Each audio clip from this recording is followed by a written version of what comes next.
Matagal ko na rin kinukondisyon ang isang ito para magamit laban kay Alice. Ito na ang tamang panahon para gamitin natin siya.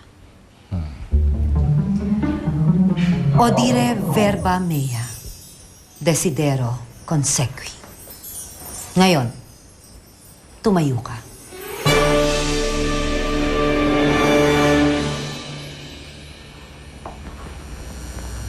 Ano pong magagawa ko para sa inyong aking reyna? Ang galing, ah. Sargento, asan po yung mga kasama nyo? Paano nyo po maliligtas yung ampunan kung kayong dalawa lang? Nakausap na ho namin ang bago na mamahalang ampunan. Mukhang wala ang problema sa pamalakad nila dito. Kaya pinabalik ko ng mga tauhan ko.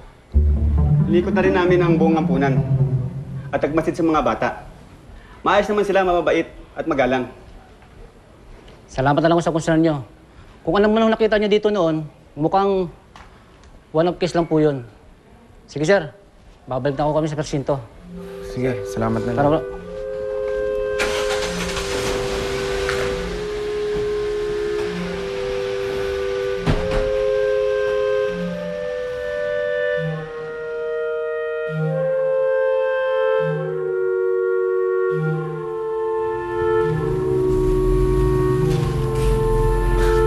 Gelay? Crispin? Gelay!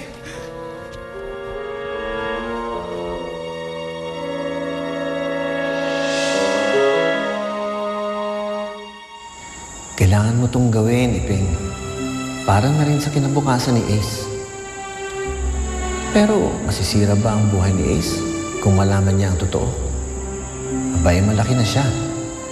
Sa kanya na dapat ang desisyon kung matatanggap niya ako. At ngayon pa ako aalis. Ngayon pang pwede ko nang makasama ang anak ko. Ang mga anak ko. At makakaalis ba ako nang hindi nagpapaalam sa kanila?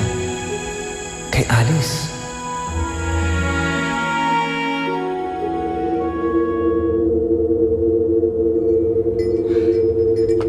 Ito. Wow! Pagkain! Ang daming pagkain!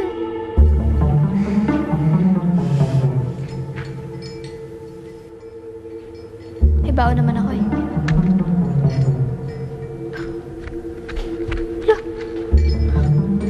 Saan yung pagkain ko?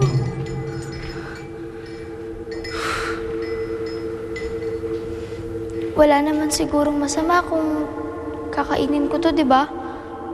Kesa naman sa masayang.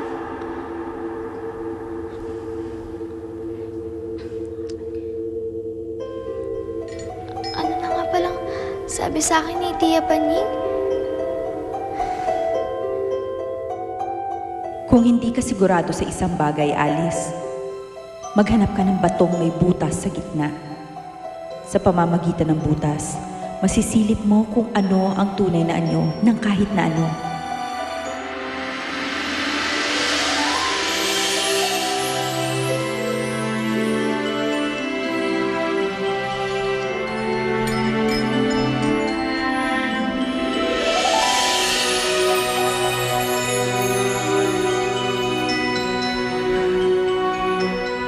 Panginoon,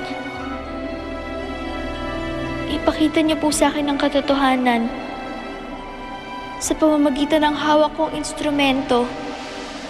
Ibunyag niyo po sa akin ang totoong itsura.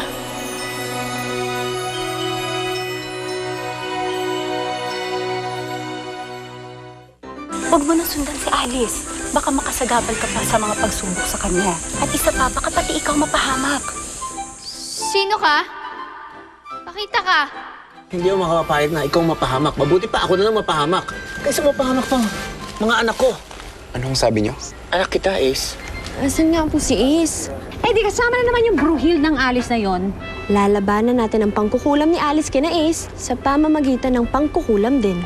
Tutulungan kitang gayumahin si Ace. Gelay, buhay ka ha? Gelay, ayos ka lang ba? Kelay, pumuslit ka papasok ng kuweba. Siguraduhin mong hindi na makakalabas dyan si Alice ng buhay.